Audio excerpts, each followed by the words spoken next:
नमस्कार बच्चों, स्वागत है आपका आज की इस क्लास में हम सॉल्व कर रहे हैं विज्ञान प्रश्न बैंक क्लास 10th। और आज की क्लास में हम लेंगे चैप्टर 3 धातु एवं अधातु। इसके पहले की क्लास में हमने चैप्टर 1 और चैप्टर 2 जो 1 और 2 है इनके प्रश्न बैंक के क्वेश्चन सॉल्व किए हैं और मुझे उम्मीद है कि आप सभी ने उन्हें नोट कर लिए होंगे समझते हुए। तो आज की क्लास में हम सॉल्व करने वाले हैं चैप्टर 3 धातु एवं अधातु की जो प्रश्न बैंक के आधारित जो भी क्वेश्चन हैं उनके आंसर। तो आप लोगों के पास प्रश्न बैंक अवेलेबल होगी, आपने नोट किया होगा तो आप सभी निकाल लें। और सबसे पहले हम ये देख लें कि ब्लूप्रिंट के अकॉर्डिंग क्या पूछा जाना है। तो जो चैप्टर 3 है धातु एवं अधातु, इसमें से इकाई पर 6 नंबर के क्वेश्चन आएंगे और 6 नंबर में से 4 नंबर के वस्तुनिष्ठ प्रश्न है और 1 नंबर का जो क्वेश्चन है वो 2 नंबर का आने वाला, मतलब 2 नंबर का क्वेश्चन है वो 1 आएगा, है ना। तो ऑब्जेक्टिव क्वेश्चन की संख्या यहाँ ज़्यादा है, मतलब हमें बहुत ज़्यादा समझते हुए क्वेश्चन सॉल्व करने होंगे, है ना। तो स्टार्ट करते हैं हम चैप्टर 3 धातु एवं अधातु। धातु एवं अधातु में सबसे पहला जो सही विकल्प है, स्टार्ट करेंगे हम कहाँ से, सही विकल्प से। तो फर्स्ट है सही विकल्प चुनकर उत्तर लिखिए। सही विकल्प का जो फर्स्ट क्वेश्चन है वो है निम्नलिखित में से कौन सा गुण धातुओं द्वारा प्रदर्शित नहीं किया जाता। तो देखिए धातुओं के बारे में हमने काफ़ी कुछ इसकी विशेषताएं पढ़े हैं कि धातु जो होती हैं विद्युत की सुचालक होती हैं, अगाध वर्धनी होती हैं, तन्य होती हैं। इनकी जो प्रकृति होती है उसमें क्या होती है, इनमें चमक होती है, ध्वनि उत्पन्न करती हैं, बहुत सारी विशेषताएं हैं। तो अब देखते हैं हम ऑप्शन में क्या है। तो देखिए फर्स्ट नंबर पे दिया हुआ है विद्युत संचालन, मतलब धातुएं विद्युत की संचालक होती हैं, बिल्कुल सही है। दूसरा ध्वनिक प्रकृति, मतलब इनमें ध्वनि होती है, ये भी सही है। चमकहीनता, तो देखिए चमकहीनता की जो बात है, हम जानते हैं कि जितनी भी धातुएं होती हैं उनमें चमक होती है, विशेष चमक होती है। फॉर एग्जाम्पल हमने तांबे के बर्तन यूज़ किए, आपने देखा होगा, तांबा है, इस्पात है, इन सब में एक विशेष चमक होती है, एल्यूमिनियम है। तो ये जो चमकहीनता है ये यहाँ पे गलत है। और तन्यता की बात करें, मतलब इनके तार खींचे जा सकते हैं, है ना। तो वह गुण क्या कहलाता है, तन्यता। तो इनमें तन्यता भी होती है। तो जो आंसर है वो सही क्या हो जाएगा, चमकहीनता। आप टिक लगा लेंगे, चमकहीनता जो धातु के द्वारा प्रदर्शित नहीं किया जाता। नाउ सेकंड क्वेश्चन है वायु में अधिक समय तक खुला छोड़े जाने पर चांदी की वस्तुएं काली पड़ जाती हैं, यह निम्नलिखित के बनने के कारण होता है। देखिए चांदी मतलब फॉर्मूला क्या है, चांदी Ag, है ना। चांदी Ag से हम दर्शाते हैं। और जब ये वायु में खुला छोड़ा जाता है O2, तो ये वायु से क्रिया करेगी और वायु से क्रिया करने पर ये क्या बनाएगी, ऑक्साइड जिसका फॉर्मूला है AgO, सिल्वर ऑक्साइड, है ना। सिल्वर ऑक्साइड जो बनाएगी, तो यहाँ पर ऑप्शन देखते हैं हम क्या हो जाएगा, सिल्वर ऑक्साइड। तो ये है, सिल्वर नाइट्रेट नहीं बनाती, सिल्वर सल्फाइड नहीं बनाती, सिल्वर सल्फाइड नहीं बनाती, ये बनाती है सिल्वर ऑक्साइड। तो इसका आंसर हो जाएगा AgO, silver oxide. Third question है निम्नलिखित में से कौन सी अधातु में चमक होती है। देखिए अधातु की बात कर रहे हैं, कि हमने कहा धातुओं में चमक होती है जबकि अधातु में चमक नहीं होती है। तो यहाँ पर पूछा गया है कि कौन सी जो अधातु है उसमें चमक होती है। ये सब अधातु है, सल्फर, ऑक्सीजन, नाइट्रोजन, आयोडीन, ये सब क्या है, अधातु है। तो इसमें जो ऑप्शन है बेटा इसमें कहा जाता है कि इसमें चमक होती है, ये एक अधातु है और इसमें चमक पाई जाती है, आयोडीन। ठीक है, तो ये आप नोट कर लेंगे, आयोडीन। नाउ क्वेश्चन नंबर 4 है निम्नलिखित में से कौन सी धातु उभयधर्मी ऑक्साइड बनाती है। उभयधर्मी ऑक्साइड, देखिए जो ऑक्साइड है मतलब धातुएं ऑक्सीजन से क्रिया करके जो यौगिक बनाती है उनको हम क्या कहते हैं, ऑक्साइड कहते हैं। अब इन ऑक्साइड की प्रवृत्ति 3 प्रकार की होती है, अम्लीय, क्षारीय और उभयधर्मी, है ना।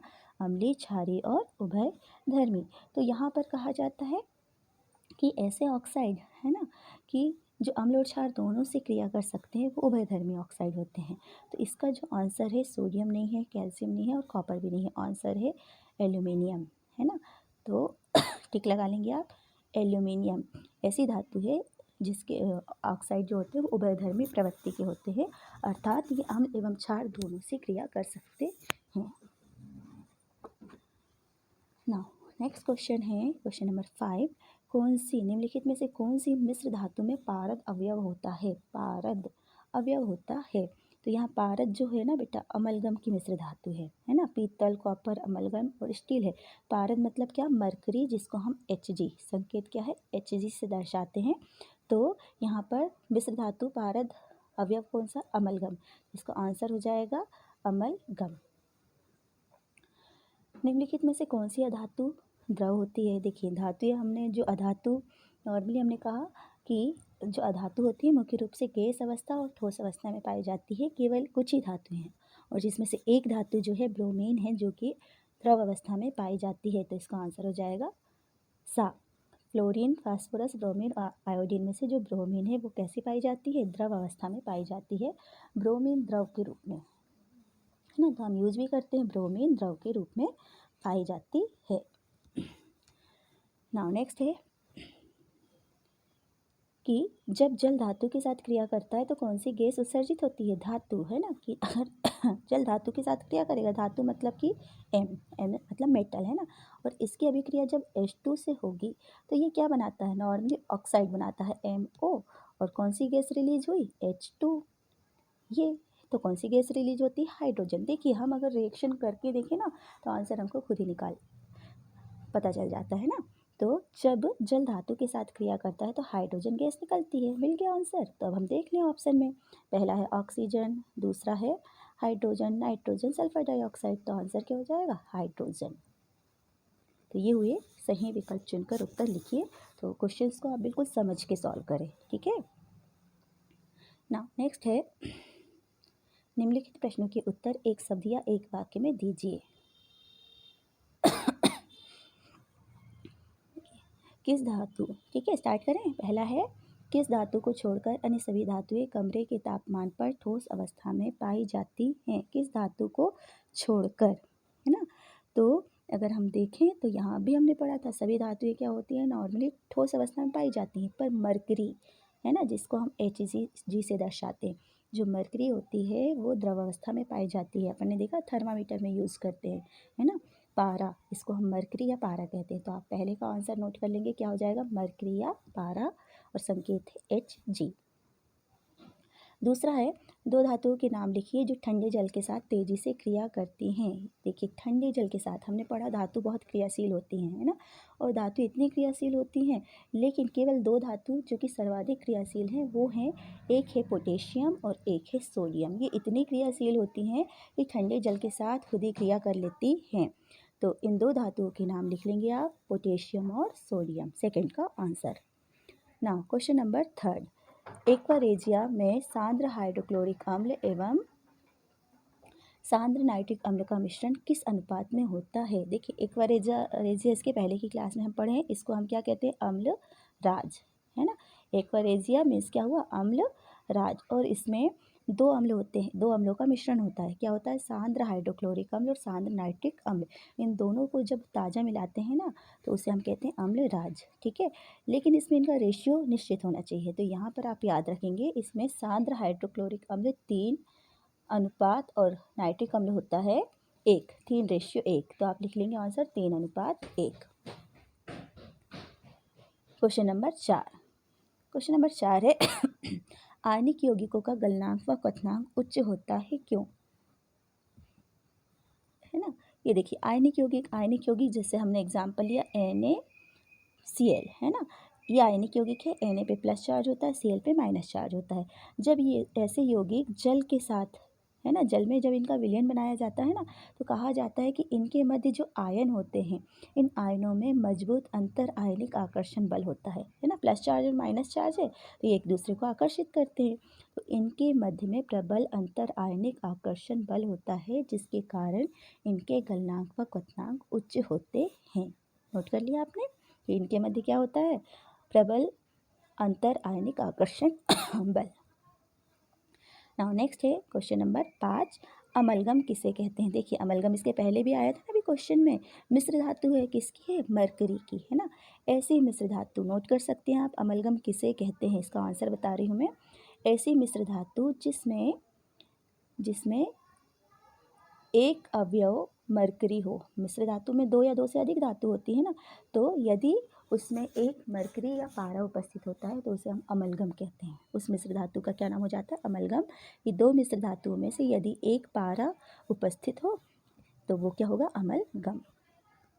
नाउ नेक्स्ट है क्वेश्चन 6, है ना, 6वें नंबर, यसद लेपन क्या है? देखिए यसद लेपन, यसद यहाँ पे यसद जो है ना बेटा वो जिंक के लिए कहा जाता है, आप याद रखिए यसद है ना जिंक के लिए है। तो जिंक का लेपन कहाँ किया जाता है? यहाँ पर कहा जाता है, आप सभी जानते होंगे ना, एफी आयरन जो होता है उसमें जंग लग जाती है। आयरन मीन्स क्या? लोहा, लोहे में जंग लगती है ना, तो लोहे को जंग से बचाने के लिए इसमें जिंक धातु की परत चढ़ा दी जाती है ना, लोहे को संक्षारण से बचाने के लिए। जंग मतलब क्या होता है? संक्षारण, है ना, तो आप नोट कर लेंगे। लोहे या इस्पात को संक्षारण से बचाने के लिए उसमें जिंक धातु की परत चढ़ा दी जाती है, इसे कहा जाता है यसद लेपन। क्या कहा जाता है इसे? यसद लेपन। नाउ नेक्स्ट है क्वेश्चन, रिक्त स्थानों की पूर्ति कीजिए। रिक्त स्थानों की पूर्ति कीजिए में फर्स्ट देखेंगे अपना है, मिश्र धातु खालिस्तान का उपयोग विद्युत तारों की वेल्डिंग में किया जाता है। फर्स्ट खालिस्तान, तो यहाँ पर आप लिख लेंगे सोल्डर।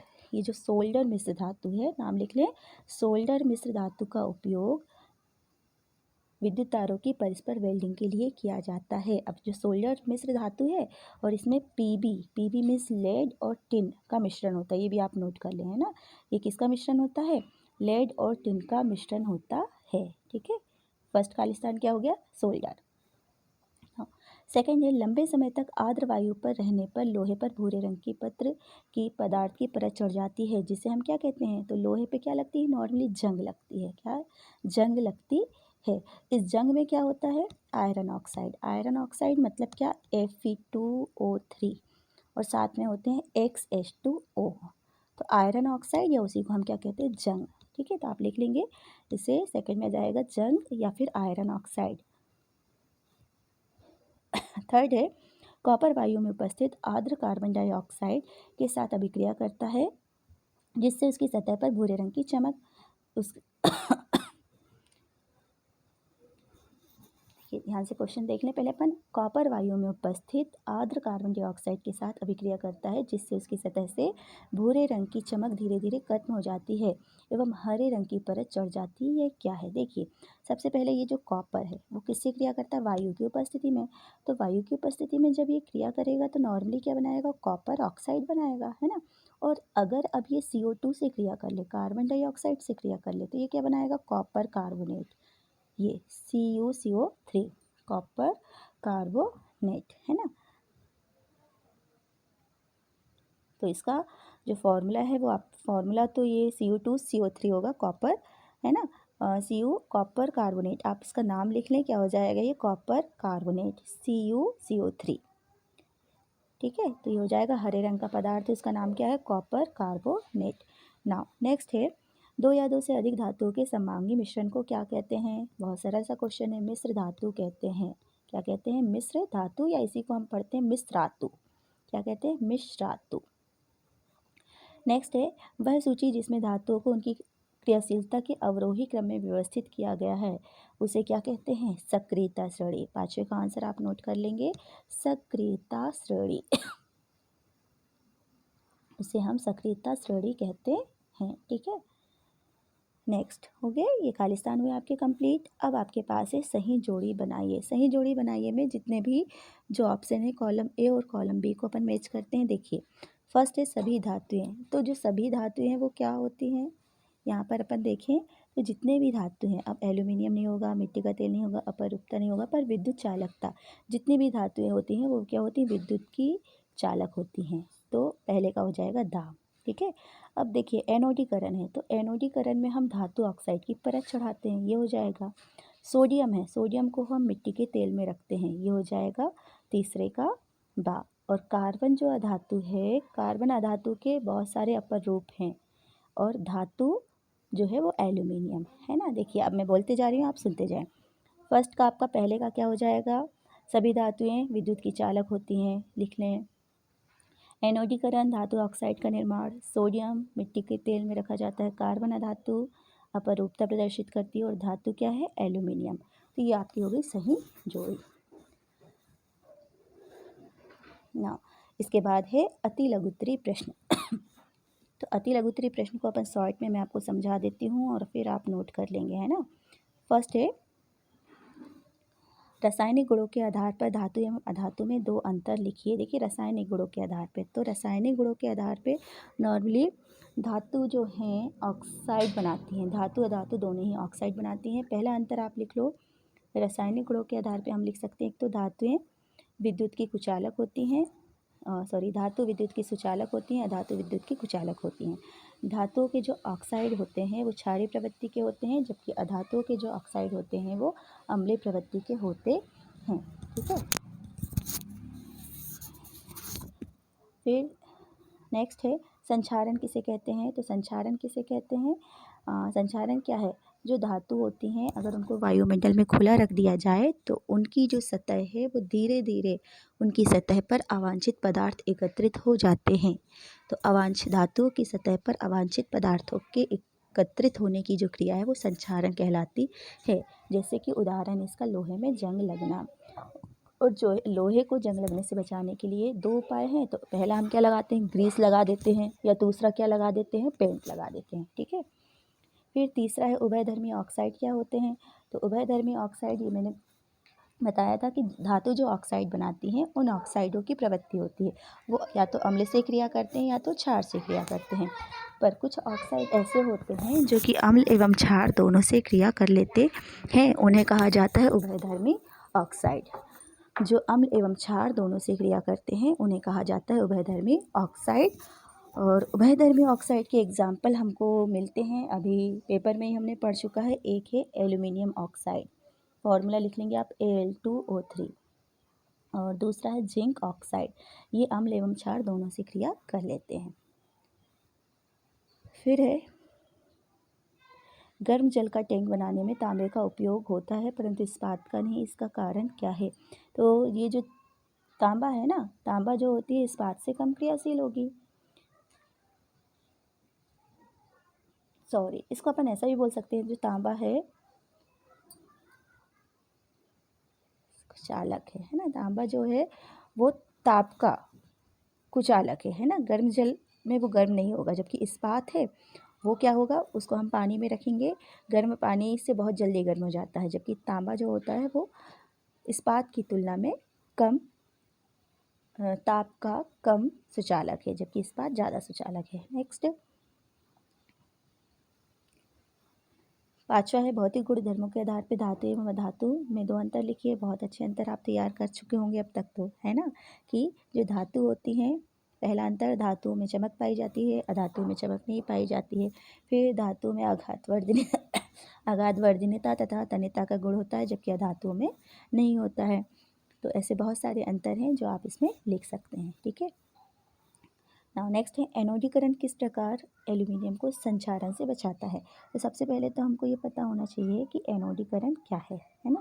तो एनोडीकरण नॉर्मली जो धातु होती हैं, एग्जाम्पल एल्यूमिनियम का है ना, कि एल्यूमिनियम ऑक्सीजन के संपर्क में आके ऑक्साइड बना लेता है, लेकिन इसमें और ऑक्साइड की जब मोटी परत चढ़ाते हैं तो इसका संक्षारण नहीं होता है, इसलिए इसमें एनोडीकरण की प्रक्रिया की जाती है।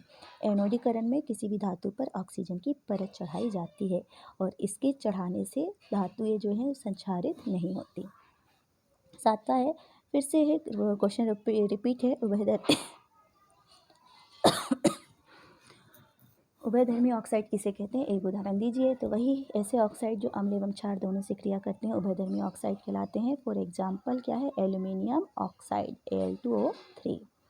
एक्वारेजिया किसे कहते हैं, ये भी अभी अपन ने क्लास में पढ़ लिया ना, कि एक्वारेजिया क्या है, कि HCl एवं HNO3 के सांद्र HCl एवं सांद्र HNO3 के 3:1 को हम अम्लराज कहते हैं। और इसका उपयोग क्या है, तो ये इतना पावरफुल होता है कि इसमें अक्रिय धातुएं जैसे सोना एवं चांदी को घोलने की क्षमता होती है ना।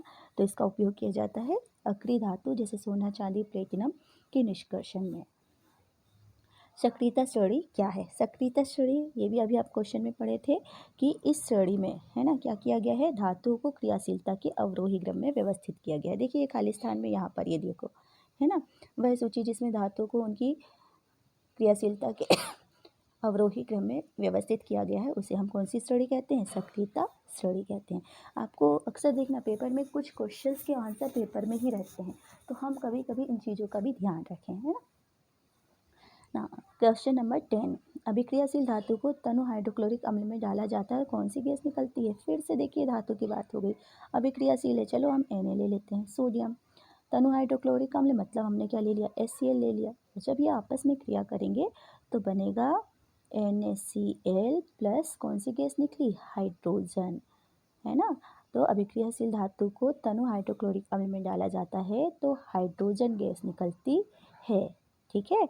और आगे भी क्वेश्चन है कि आयरन के साथ तनु सल्फ्यूरिक अम्ल की रासायनिक अभिक्रिया लिखिए, ठीक है। आयरन देख लेते हैं, ये हो गया Fe, तनु HCl मतलब HCl, ये जब ये आपस में क्रिया करेंगे तो बनाएंगे FeCl2, सॉरी यहाँ पे HCl नहीं है, है ना, ये क्या है? H2SO4, फिर से लिख लेते हैं, तनु H2SO4। तो iron means Fe, H2SO4 means सांद्र सल्फ्यूरिक अम्ल मीन्स H2SO4, ठीक है। और जब ये आपस में क्रिया करेंगे तो बनेगा FeSO4 plus H2 gas, hydrogen gas निकलती है, क्योंकि जो भी धातुएं हैं वो अम्ल से क्रिया करने पर हाइड्रोजन गैस निष्कासित करती हैं। तो यहाँ बनेगा ferrous sulphate plus hydrogen gas. तो ये फॉर्मूला, ये समीकरण आप नोट कर लें। तो ये हुआ अपना चैप्टर धातु एवं अधातु जिसके ऑब्जेक्टिव क्वेश्चन जो कि 4 नंबर के आने वाले हैं, वस्तुनिष्ठ प्रश्न, और 2 नंबर का एक 2 नंबर का एक क्वेश्चन आएगा।